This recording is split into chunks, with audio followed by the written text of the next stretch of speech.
Hello and welcome back, everybody, as we are preparing for the second series of the day to round out the weekend. And we have Supernova versus TLC. It's not even at the weekend. What am I talking about? We got plenty more games to We're happen still this Friday. weekend. Yeah. It's only Friday. Yeah, Wow, and we it's been a have long week. so many series that have gone the distance when perhaps we weren't expecting them to. Let's go ahead and bring up the rest of the schedule for the day, because yesterday we got to see 6 games. Today we've already seen 3 from our first series, and Supernova Team Liquid, if they go to 3 games, that means that every single one of our upper quarterfinals will have gone the distance. And you heard it from Perry. It sounds like he thinks that both of these teams could potentially take it. This is the one that we had expectations to go to that third game. When I had asked you, Josh, well, first off, what about a chance of an upset? You said that this one had the higher chance, but definitely when it came to that pivotal third game.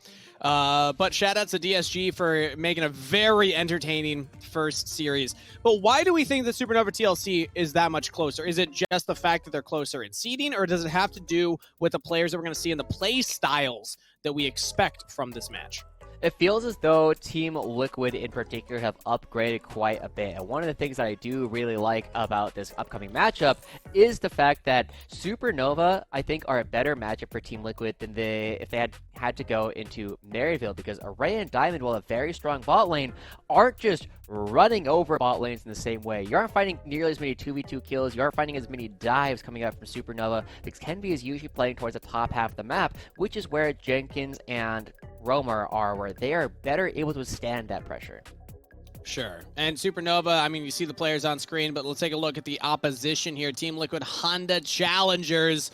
I mean, you already talked a little bit about some of the names that we've seen. This is a team that's performing, I would say, below expectations, considering some of the star power they have. Keel, top 3 in most valuable prospect votes last summer. We had really high expectations for him coming into this year, thinking, okay, can Keel show on now a new org that he has what it takes to hang with the top dog? So far has been struggling a little bit, but I think similarly can be said about the bot lane. Kim Down in particular, we don't have a most improved player, but we talk about this a lot.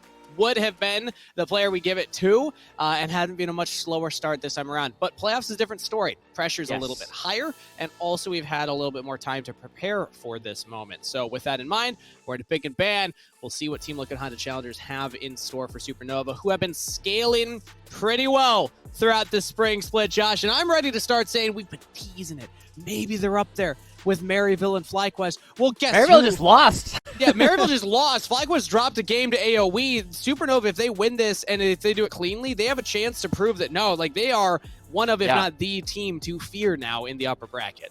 And it's always so much about when you spike at the right time. When you hit your stride matters so much in the course of a season. It doesn't matter if FlyQuest had got undefeated. If they lose round 1 of playoffs, they are still playing from the lower side of the bracket, where Supernova can try and cruise right on in. But I do want to set some very real expectations. The big difference that we should be looking at here is a very similar one to what we were seeing from from Maryville in their game.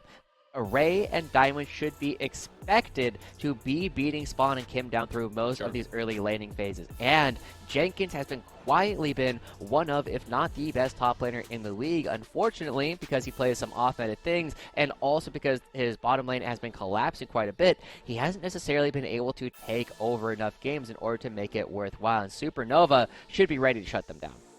Yeah, and Faisal's no slouch, keep in mind as well. So even if Jenkins is having a fantastic split so far, Faisal's not somebody I expect to just give it to him. Okay, look at the first 2 picks, though, for Team Liquid. 2 solo laners early on in the draft. It's very rare that we see this prioritized from Red's side, but they really want the Rumble. They really want the Tristana, which is one of Roamer's kind of premier champs that he's been playing a lot. Yeah, and it is possible for Spawn to play it, but Kenby is also going to be picking up the Kindred.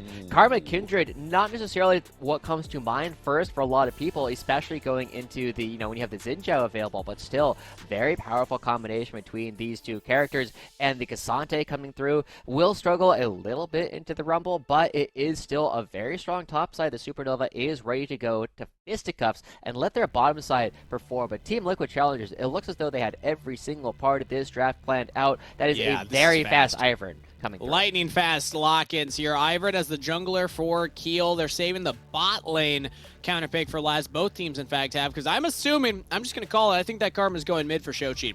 When I think of the Karma combos, Xin Zhao is the most popular, but I love Kindred as well. Being able to speed up a Kindred and power chase downs or get the Kindred out of rough positions so that you can kite and get more damage. I think either way it synergizes incredibly well with this champion. The one scary thing is Tristana can Buster Shot you out of the Kindred ultimate. So, I mean, it's a great counter to the Rumble, but the Tristana might make that a little harder for them. Yeah, there's a lot of play going through on both sides. The Caitlyn ban into Array also, not super surprising, and it is something that Array has played a bit more than I believe most of our other bottom laners, but the Smolder ban is there as well. And now Team Liquid Challengers, the biggest thing that I want to see, because they are on red side, they need to come up with a bottom lane that is going to be resilient to dives, that is going to be difficult for Supernova to prey upon, because Kindred loves playing this aggressive style, loves working with a very aggressive bottom lane in order to go for these invades. How Maryville found a lot of their wins earlier in the split. That's why I'm happy that the Rakan's banned away from TLC for that last one, because immediately when I think of dive compositions that are left with the available bot laners, I'm thinking Xayah Rakan as a Premier 1. Varus is still on the table, but TLC could just lock that in. So yeah, Supernova kind of have to ban that out. I'm trying to even think. Kalista, would that be the next option here for TLC? I almost want to say you pick it up just because it denies it from your opponents. Like, that's kind of where I'm at, because I feel as though if you don't pick it, Supernova definitely will. Supernova have the ability to kind of pick the bottom lane, and with the Kalista coming through, Kog'Maw. Kog'Maw is the best champion here by far, because it will shred the Rumble when it comes in, it will kill Daisy very quickly, and it just stat checks Kalista for most of the game. As soon as you get the recurve bow, you're going to be out damaging the Kalista for the rest of the game. You just sit there and you don't even need to move, you just right click them. Really? Yeah. Oh, never knew. Well, hear me out, Draven. Aha! Right. Also works. This is more of the kind of handshake. Let's not go for the crazy dives you were talking about. Let's instead try and just get Aphelios to a 1-2 item spike and then try and play out the game from there. And with all these hovers, I'm thinking maybe I was wrong on the Karma in the mid lane read, because then Karma Aphelios does actually become a little more attractive. You can control the waves pretty well. Susceptible to engage. Nautilus is still on the table for the combo with the Kalista, so it will instead be the Braum. It is Karma mid lane with the Braum Aphelios bot. I can't believe you're not promoting the Braum mid lane here. It seems like such a good pick into the Tristana. Nah. I'll tell you, I've tried it. Doesn't work. Good to know. I did the testing for you, Shochi. Don't worry. I appreciate it. Now, this is the last pick. I'm trying to think of what you come up with here. The Renata is okay. It definitely works quite well, but it instead looks as though Kim Down going to bring out one of his specialties that he used to play all the time.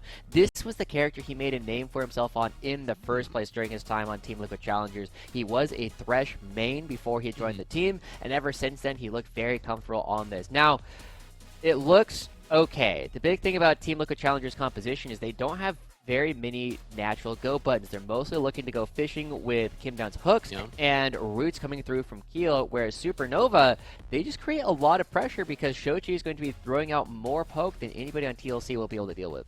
Yeah, I mean, neither of these teams really want to go for a hard engage, but Supernova, I would argue, have better peel tools. Karma, Braum, and Kindred are all very adept at getting out of fights. Aphelios as well, depending on the guns that he has, can play forward or can play back. So I'm liking Supernova's draft here a little bit more. I gotta agree. TLC, they still can make it work, but I think it's going to come down to more creativity and finding these angles where they can actually get on top of Supernova. Also, how well can they win this early lane? Tristana hitting turrets. If you can get that around the map and just get ahead in gold, can be a win condition as well. But let us know in chat what you think as we're loaded onto the ref for game number 1 of our second series of the day. Spam SN if you believe in Supernova. Spam TLC if you believe in Team Liquid. Yeah, I think it's really interesting because I had kind of an opposite reaction to Perry. I definitely, I've said this for a long time. I've been a fan of the Team Liquid organization, especially under Coach Spawn for a while. They've been doing fantastic stuff, but I actually feel as though Supernova should have an advantage both across the series and in this particular game. The big thing that I'm looking at is how well Keel will be able to react to Kenvi, because Kenvi will have way more priority across a lot of the map. But of course, you're Ivern. You got some cool things you can do with this champion. If anybody's going to know the little mechanics that you can do with Ivern to clear quickly, it'll be Keel. And I will say, on top of that, if you're going for the invades, you kind of need lane priority. I don't know if you have strong opinions on any of these lanes in particular. In my mind, I'm giving it a little bit to TLC, but maybe I'm off the ball on that. What do you think? Where should the lane priority lie from top, mid, to bottom?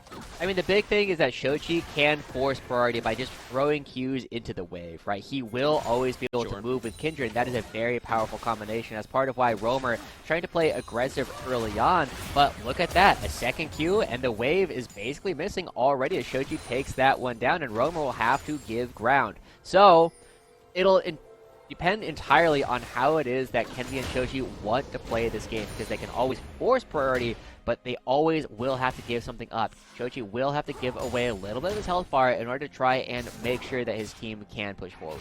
Yeah, we'll see if Roamer on the Tristana is going to be able to match that wave clear, because Tristana's no slouch in wave clear either, but for little windows, we could see the link up of the Karma and the Kindred, which is what you want to see anyway. I do, like I had said before, it's kind of like that Xin Zhao, just a different style of combination, but same effect, where you just speed up the champion with the shields, make them a little beefier, and most importantly, let them dance around the fight that much better as Kenby's now get to these bottom camps. Will be spotted here. Roamer had a little window there to drop the ward down, so a little bit of information for TLC to work with. Yeah. And Keel on the other side, but he will continue clearing back towards the bottom half of the map, so both of them will be around. And this is where we start looking at the flip. Which side of the map will the mark be on? Team Liquid Challengers will be moving out to get a little bit of vision, but by backing away, Spawn and Kim down, it does mean that they will not have priority on this side of the map. Oh, okay, never mind. Okay. Spawn didn't want it, would rather just take the tempo play, get the reset off, but we're also preventing Diamond from stopping that reset. So Kim down covering the 80 carry, and that is Boots picked up early for the Kalista, but the wave seems to be frozen bot. It should bounce back on this next wave. Yeah, and so here comes the big question, right? Where is the mark going to be? Is Kenvi going to get lucky? Will he be able to get it early on? Will it be on the top side? You already see Keel has committed to playing towards the top half, and Kenvi wins the coin flip. There we go. Mark spawns on the bottom Scuttle Crab. The 50-50 works out for Kenvi. And that's a very quick take. We'll now scout out the bottom camps, but Keel was able to clear them all out. So first reset now for Kenvi. Not sure if it'll be that much more of a purchase over Keel, who went back and picked up the Dark Seal plus the boots, but very passive jungling to start off. Just full clearing. Keel getting a ward down will help out as they spot Kenvi potentially looking for plays topside. So Jenkins also heavily traded against Faisal, so he's got to go for maybe earlier than expected reset. Yeah, and this is really interesting. Keel, I mean, he's spending a lot of time there. One, because he has no camps to farm, but also he is a living ward at this point, making sure that nobody can come towards the top half of the map. He sees the Gromp timer. He will be able to get that. He gets the topside Scuttle Crab as well. And oh, was he waiting for the Scuttle Crab to get a mark developed on it? Maybe. Kenvi's bot side. Kim does take a lot of damage. Kenvi was hanging out around there, was thinking about going for the gank, but doesn't want to burn flash or anything just to get onto Kim down. We'll take the flash away from the Thresh. But yeah, Keel, I mean, it takes time for the Ivern passive anyway, but yeah, that was a mark that we saw up there. So denying that from Kenvi. Yeah. That would be a really cool play. I'll have to ask him about that at some point, but Kenvi moving towards the top side will see that, uh-oh, my mark has been taken down, so has my Gromp, and now we start looking at this. Oh, Roamer. Roamer's jumping in on the Shochi. Saw that Kenvi was up there and knew that there's no way that Kenvi would actually be able to make it in time to prevent the trade. So Roamer chunking down Shochi right as the grubs are started up. Kenvi's taking a lot of damage from these. We'll get one. Yeah. Backing away. I don't hate that look, actually. I mean, it's a lot of experience that you get for the first grub, so it ends up working out. And Supernova bringing more members towards the top half of the map. It is just the 80 carries currently sitting on the bottom side. But Kenvi very aggressively looking for this. He's looking to get even more than that. Yeah, I mean, if you have Diamonds spending the time to come up here, still hovering around mid lane, there's really nothing that early game Ivern will be able to do to stop you. So 3 grubs over to Kenvi. Good early game for the Kindred. Even if one of the stacks was denied, you still get 1 early on, along with the neutral objective. I also want to point out that the Raptors were where the next spawn was that Kenvi could have gone for, but also denied as Roamer getting aggressed upon. A lot of damage coming in from Shochi. Wow. cluster shot used by Roamer just to survive. We'll have to back and TP to lane. Yeah, I'm having so much fun, honestly, watching these two junglers go head-to-head because we knew both of them were going to be stars of the spring 2024. They were both such strong players. It was going to be a question of how they're competing styles and whether or not they would be able to find advantages. Keel has been doing a fantastic job holding on to these camps and making sure that he takes them right as the mark actually spawns on them. And so Kenvi has not had an opportunity to even try and go for any of these invades at all. Meanwhile, the lanes going fairly even, but the biggest thing that we were talking about before, Jenkins, quietly one of the best top laners in the league in terms of his laning. He's already up about a wave and a bit more going into Pfizer. Along with bot side spawn getting a CS lead, as Keel will take another stack away. It was on that Gromp right there, so denying yet again for Kenvi. Now an all-in coming in from Roamer. Jumps onto Shochi. No Buster Shot available, and Keel's not quite close enough to get that root off, so Shochi's fine. But Keel, yeah. I mean, to reiterate your point, yeah, very impressive and very efficient jungling from him so far. Yes. All right, everybody's okay. Fine, yeah, I mean, even just sitting around was a very efficient spot to be on the map, making sure this top lane was fine to go ahead and crash waves, and now as we start seeing jungle camp spawn again, look who is ready to farm them, and look who is not over there. Kenvi looking for a play on the bottom side. He will be getting 3 grubs and early dragon. And now we see Team Liquid going for a response. I wonder if you saw that control ward that was in the pixel brush. Didn't want to clear it. Keel knows that this is happening because that brush or that ward did spot it out. So can they make it in time? Daisy's been summoned, walk it in, try and use it to push away Array or Diamond or anybody, really. It is secured, Kenvi picks it up. Now can TLC get out of there? The Winter's Bite use, Fate's Call. Spawn trying to get Kim Down out of there, and Kim Down goes back in there, and I think there was a little bit of a disconnect. So that's going to go down. First blood over to Kenvi. Yep, not a second mark though, but it is still going to be good money going over towards the jungle. Kenvi has been known. One of the things that Kenvi has been talking about is having the confidence to call for things for himself. He asked, please give this to me. Let me start taking over control of the game. But it's not entirely for free, as it will be a red buff going right in the other side. Now, looks like some miscommunication coming out from Team Liquid Challengers, which has plagued them so far. Supernova try and go for this. It starts off, the lantern is used, and then it's like, are we going right back on in? Spawn probably could have flashed and been fine on his own. Instead, they choose to throw in Thresh, and that just means a little bit extra going on to the other side. And Kenvi wants to punish even more. Gets flashed out of Jenkins. He's fine.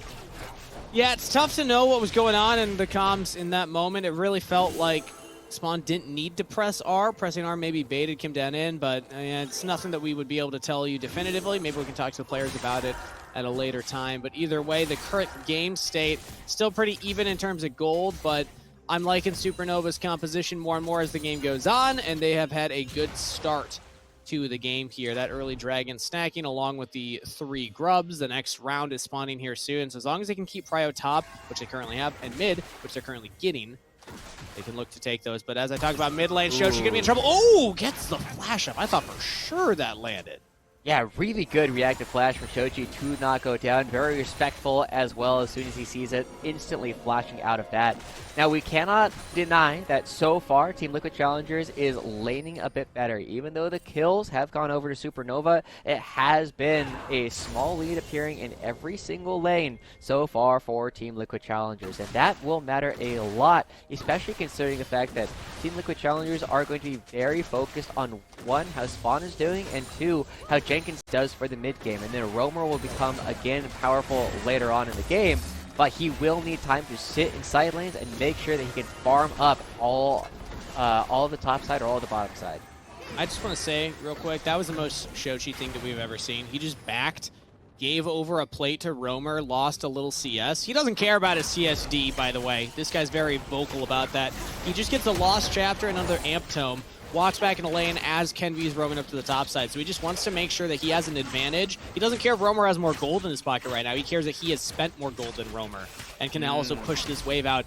Give Kenvi that space to go for this objective. One of the strengths of Supernova is how much the team plays around Kenvi, and we're seeing that happen in this game 1. Yeah, and this should be Kenvi's 5th grub currently coming up to fruition as well. So congratulations, Switcha. You're once again fighting your way into the game. The Team Liquid Challengers looking for a play on the bottom side. They don't know that Keel is on a ward. How they do?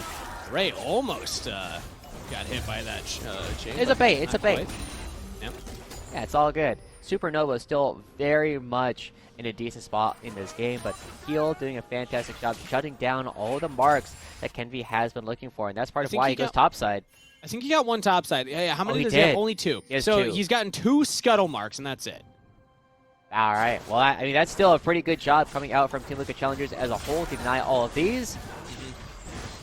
Him down's going aggressive. Play down bot side. Jungle's coming down, so is mid, and the hook misses from Kim down. Bait's call. Spawn's trying to keep alive the Thresh. They're trying to buy time. He goes back in, plays him back. That's always going to be a death, but can it buy them enough? Spawn gets exhausted. Here comes Roamer. Array's in trouble. Has flash. Can't flash anywhere. Roamer picks up the kill. They're going to get another one. Spawn might fall, though. All right, 1 for 2 trade. Actually, 2 for 2 trade, I suppose, in the extended because Kim Down went down earlier. Not the best look from TLC, but at least they pulled off the dive. They're trying to find another one here. Shochi teleports top, looking for Jenkins. All right, how can Jenkins play this? Doesn't have ultimate. He's just going to go down. Can they tank it well enough? Kenvi's got the Lamesters fight. He's got to use it at the very end here. Wait for that one. There we go. Well done, Supernova. Really good stuff. That will equalize a lot and give them a little bit more across the boards. They will be able to get more plays, but this was a bit of a disaster. As soon as the hook goes wide, Kim Down was so far forward. And like you said, as soon as he goes in, he knows that he is dying for this play. But it buys enough time. Keel and Spawn and Roamer are all here to go for the dive. And even though Diamond instantly flashes in, trying to get the damage down onto someone else, at least he recognizes he needs to turn around, hit someone else to make sure it's not next to you. Diamond played that pretty dang well right there. Love to see some of the Braum gameplay. But then the topside dive, this was pretty clean from Supernova. Yeah, the one thing that was a little bit rough is immediately Kenvi is the one tanking it up, but he's also the one with the ultimate to guarantee that he is not going to die, and that's where you get all of the extra plays from. Kenvi, also with a 4th straight neutral objective coming through as he gets both dragons and all 6 grubs to himself. And I want to get a updated counter on the stacks because I believe he had Jenkins, so that should be 3 at this point, unless he's picked up 1 somewhere else. Yeah, there we go. 3 stacks, so we're 1 away from the first breakpoint of Kindred where you get that range update or upgrade. And that's when the champion really starts to feel tough because now you're outranging the Callista, you're outranging the kind of range of the Tristana. I know Tristana will keep scaling up, but like you're able to at least answer that, and it's way harder for the Rumble to get on top of you. Yeah. We also get update from production that Keel has taken 5 Kindred stacks, which I feel like is a lot for this time in the game. So we'll see if that is going to continue being the case, but Team Liquid Challengers is, I do want to point this out, is doing better in the early game than I had expected them to. Right? Okay, Jenkins also took 1. Do we count that for Keel, or do we count that just for TLC as a whole? Sorry to cut you off right there, but I felt it was relevant. I think that's a, we'll give it to TLC as a whole, right? Because Jenkins does get 1. But I do want to say that the fact that Spawn and Kim Down have done better than I was expecting with Jenkins. Oh, Shochi on Karma just forced Jenkins to flash away from his own turret because he was threatening to dive. Not words I expected to say, but it's a reality we find ourselves in as Supernova now on the Herald. This should be a pretty natural take coming through. Jenkins has no teleport to get here, and Supernova have more members. Spawn is cut out. Yeah, it can be a daisy to tank it up, but with Faisal there, you're never getting through that Cassante with just Tristana for damage at this point of the game. So, well done from Supernova. They get the Herald. They're even going to get this bottom turret. Shochi on the Karma, man. He's making it work. Yeah. Also want to point out that right now, Roamer's doing a pretty good job. He's got a CS lead. He gets the top lane turret, which includes first brick. And this is exactly what you want to see in terms of lane assignments from Team Liquid Challengers. You want to make sure that Tristana is free farming throughout the mid game in order to let you get to 2-3 items so that you become a threat again. Now that most people have items, Tristana doesn't do a whole lot of damage, so giving Roamer the side lane here, getting that first turret over to Team Liquid Challengers is much needed for their incomes. And now, with the gold lead super close, we start looking at how the neutral objectives will go over the next couple of minutes. With the next one spawning in 2.5, Team Liquid Challengers should be okay to fight for the next one because Spawn will still be very strong and Jenkins will still be very strong. We have enough time on the clock before that dragon that if I'm Supernova, I'm trying to strategize How do we guarantee that Kenby has 4 stacks before a dragon fight? We actually can set up something like that, but we don't have time because we're getting engaged on. TLC jumps straight onto a Ray in the mid lane, spawns not into the lamp despite he can't make it there in time. Kenby on a killing spree. Diamond's still alive. Jenkins will finally get the kill with the Leandri's burn. Nice hook onto Kenby, but it's not going to be enough. Keel will go down. Shochi with the double kill. I think that's our answer right there. Kenby should be at 4 stacks. He's dropping the Herald as well. He's making a beeline towards the Krugs in order to pick up everything off this last fight. A huge fight out of nowhere coming through for Supernova, making sure that they can take advantage when a lot of members of Team Liquid are not ready for these plays. And Kenby now 5 stacks underneath his belt. Yeah. That is a huge difference. That is exactly what they needed to do in order to be ready for this dragon. I mean, could potentially get to the second break point before the dragon, but here's a replay. It's an engage from TLC. Yeah, and as it comes through, it's a very confused fight for the most part, but Array is able to get the damage down, and then Kenby very willing to be aggressive here, and that is one of the differences that Supernova has, is they have so many players who are ready to look for these big fights, and then chasing down Shochi with a little bit of damage, the extra auto attack coming through from Kenby guarantees an extra kill to come through, and that means that there are a bunch of flashes. Him down, Keel, Jenkins, all missing it for this upcoming play. They're all very attackable. And we were singing the praises of Jenkins going into the series, but I think that was a rough fight right there. Might have had the damage. He just burned through Kenby with the Leandri's, but pivots around and only hits the Flame Spitter for like maybe a combined 1 second on Kenby while he was hooked right there. They're behind in gold now. Supernova had the inside track of this dragon, and it looks like it fully belongs to them, but 30 more seconds until it comes up. Maybe TLC will find some kind of way to approach, but it doesn't even look like they're motivated to do so. They're probably just going to hit their waves, try and reset the map as much as they can, and then fight for the Dragon's Soul. Yeah, Supernova made an interesting move there where they did not play for the mid lane and don't really get a whole lot of deep vision, and now teleporting Faisal is required in order to kind of solve one of their looks or anything, any missteps coming through from Team Liquid Challengers. But now they have control of the mid lane, they have control of the entrance to Dragon, and Team Liquid Challengers is going to try and do what they can to reassert control of the mid lane to at least get to the Dragon. They have Daisy to walk forward. Faisal is a bigger tank than Daisy. But now, no more Daisy. Supernova clear out the easy ward for TLC to play around, sending that in. So TLC will focus on this mid turret, give up all threats at the dragon, and instead try and get more gold in their pocket. They're still behind after this, but at least they're not as far behind. Good equalizer. Just slow, but doesn't get a lot of damage down. And now here comes Faisal on the flank. We're actually getting in on Roamer, who just ignores the lantern, flashes, and Rocket jumps away. Maybe just didn't trust he'd be able to click it. There was a lot of people nearby. Either way, the mid laner does get out of there. TLC, they're going to wish that they had that flashback, though. Yeah, there's not a lot of wave clear, especially now that the equalizer is down from the side of Team Liquid Challengers. This is something where Supernova can play very aggressively, especially because Jenkins is going to have to try and flame clear to the wave. Everybody just jumps in. The hook lands from Kim down. Keel's on the flank, but that's not exactly where you want to have the Ivern. A lot of damage coming from the turret, but equally damaging onto Roamer and Jenkins, who both get away. Nobody goes down, but Supernova do claim a tier 2. Yeah, really good fight, honestly, from Supernova. Knowing that you're not there for the kills, you just need to get everybody low enough so that you have time to take down the structure. And even though they lose their outer mid, they take the inner mid, which gives you even more pressure to your opponent's side of the map. What? That should just keep through 2 minions. Looks really funny. I thought you were going to make fun of like the mid, something like belly button or something. No. I'm just not a player. Yeah, it's one of my favorite pastimes. Supernova currently with the lead, and 3.5 minutes till that pivotal Dragon Soul fight. Baron is on the table right now, though. Do we think there's any concern? They have the Karma Shields, they have Kindred and Aphelios. I'm looking at this comp thinking they're the type of comp that actually can threaten an early Baron. Both compositions actually have opportunities to threaten the Baron, because they are both double marksman compositions. You have Kenvi and Array, and then you have Roamer and Spawn. There is a Blade of the Ruin King on Spawn, so that will be helpful. They can try and smite things away, but it is so tough for them to set up because they can only really play for the burn. It's exceedingly difficult for them to play for the turn. And that's part of why Supernova coming over here, as long as they have vision control, Team Liquid Challengers should not have a lot of threat, and they're just going in. Wow, Jess. Full confidence that there's no threats nearby.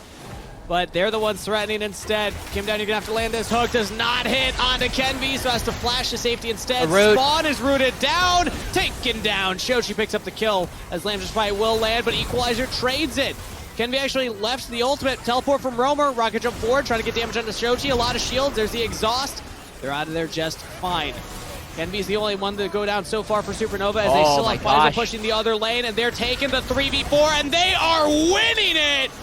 Going under the turret, double kill to Array. Supernova making it work on both sides of the map. Yeah, Faisal picking up this turret all by himself, and that's the second time we've seen that Kim Down and Roamer not linking up to properly go for the Lantern. Instead, Roamer jumping out yet again. Teleport comes through. It looks like Supernova will be trying to start up this Baron, and Kenvi, look at there, very quick on the Hextech map.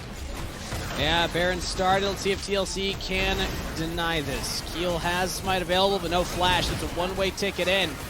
Throw out that Q, and you follow up. Not getting out of there, so hopefully they can get something here. Another hook goes wide, and a lot of damage over the wall there from Shochi, just peppering TLC. They cannot approach this Baron, and Supernova earn themselves the buff. And crucially, they also do it at a perfect time to be ready to go for the Hextech Soul, which is spawning in a minute and a half from now. They can get all of their lanes pushed up. They can potentially take another structure. And this is something that Supernova have done so well. Whenever Kenvi is strong, he becomes a dominant force across the entire game. And wow. Okay, I thought they were both just going to take that portal. I was like, that is confidence coming through from Supernova. I mean, they got the control ward. They see nobody's there. I see nobody's there, but I mean, everybody else is coming right on the other side. They will be able to get a lot of pushing through. And oh, who's this? I think it's Kenvi. Yep. Yeah, Kenvi's got that confidence. Dude, this is just what Supernova does. You can count, you would need 2 hands to count the number of times that any player on Supernova has just like walked into Fog of War with confidence, with swagger even. Yeah. This is a perfect position. They're taking away everything from their opponent's side of the map. They're getting the Scuttle Crab down. That helps them show off that there are no real wards that they need to worry about in and around the Dragon, and Team Liquid Challengers are going to struggle to try and find anything, and Faisal now looking for a potential long flank around. And we don't commit onto Kenvi right there. He gets a big shield from Shochi. But a little bit of a chunk in case a fight breaks out. Kenvi's going to have to throw out that ultimate a little earlier. Roamer jumps in onto Faisal and just tickles the Cassante. Fate's Call used, and Kim Down can't get on to Shochi. He got onto Kenvi though. Lamb's Spy is going to have to come down right now. Buster shot it away. He gets back into it. The counter didn't work. Flashes still falls. Spawn with the kill credit. Now the flank from Faisal's not going to work out too much. TLC have got everybody there, but we're going for the game end. Array's just in the base. Are you kidding me? Just in a Felios in a dream right now. He's got the Baron buff. He's got a full wave, and Faisal is delaying everybody from backing. What has gone back? It's just Spawn. Teleport coming in from Shochi. It's 2v1 at the Nexus. It's Supernova. They just backdoor their way to victory in game 1. I've seen so many backdoors over the years, but that was not one I was expecting. As soon as, like, Kenvi just jumps in, and I thought, okay, he's just dead, right? Like, they're going to get that kill, they're going to go to the Dragon, whatever. But nobody backs for Array until Spawn is there, and then Shochi's there too. Like, that's not how games of League of Legends are supposed to end, and Supernova takes down Team Liquid Challengers. Well done from Supernova. Array with the eyes of the prize. As I'm AD carry, they don't need me for the team fight. They're fine. I'm just going to end the game myself. We got a game 2 on the horizon. We're going to send it to a short break before we are back, so don't go anywhere. We'll be after this. They said it couldn't be done. They said the world would never accept a cookie this long. Or a churro, and probably not a pretzel either. They also said, under no circumstances should those really long and delicious treats be wildly affordable. To which we said, but we already made them. And they are. Introducing the incredible new foot-long sidekicks. Get one at Subway today.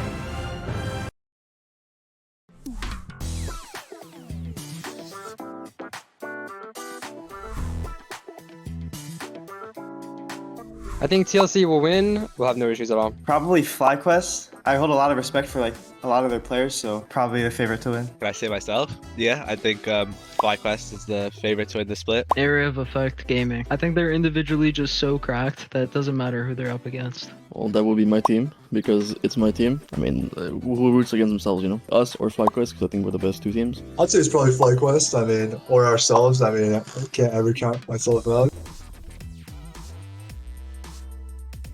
Yumi. Yumi? I don't know. I mean, honestly, I'll just say Yumi. That champ just like is useless, and then whenever the champ is useful, like the game kind of sucks, you know? The community will have my back on that one. So yeah, just Yumi. Well, this is embarrassing. I think it's Zoe. She's just the mid lane champ that wins jungle matchups, and I also don't even really want it on my team, so I just say Zoe. Zed. I hate Zed. They just farm with Q from far and then they think they're good when they press R. I think like if you're a Zed OTP and you can play Zed and you like have like the basic combos down, it shoots you up like a whole tier at least. I think I'll choose Zeri, kind of like the peak of Zeri Yumi meta, and like Zeri Lulu meta was kind of the bane of every top laner. I want to dunk on Shochi. Yes. He's a good friend of mine, and he's a good laner, and I want to dunk on him. All of them. All of them, but in particular, every support player that exists, hands down. Just pick one. Quad. So badly. So badly actually. This guy has 87 LCK games. He just dropped 2 nukes in his most recent game. So if I can drop a nuke on that guy, then it's gonna look good for me. Messages unlit. Give him a little reality check. I'll just choose Dragoon. I mean, we're the two like Darius players and ACL, and there's only space for one, I guess. I'll just say that. I just want to be AoE, because I think I'm friends with a lot of them, and it would just feel good, yeah.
Mm-hmm.